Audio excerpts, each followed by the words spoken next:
Have you ever wondered how one company changed the way the entire world watches movies?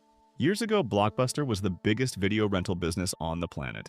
Millions of people visited its stores every week to rent movies and TV shows.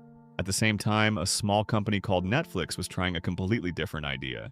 Instead of asking customers to visit a store, Netflix delivered DVDs directly to their homes. It was simple, convenient, and saved people time. As internet speeds improved, Netflix made another bold decision. The company shifted from DVDs to online streaming, allowing customers to watch movies and shows anytime with just a few clicks. Blockbuster had the opportunity to adapt, but it continued focusing on its traditional rental stores. Late fees and old business practices frustrated many customers while Netflix kept improving its service. Netflix also invested billions of dollars in original content. Shows like Stranger Things and many exclusive movies attracted millions of subscribers around the world. Instead of depending only on licensed content, the company created its own entertainment. Today, Netflix serves hundreds of millions of subscribers across the globe. Meanwhile, Blockbuster, once the leader of the industry, became a famous example of what can happen when a business refuses to change.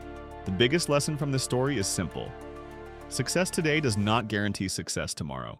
Companies that continue to innovate, listen to customers, and adapt to change are the ones that survive in the long run.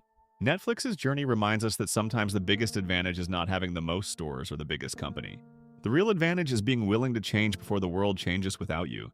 Thank you for watching. If you enjoyed this business case study, subscribe to Biz Explained for more stories about the world's biggest companies and the lessons behind their success.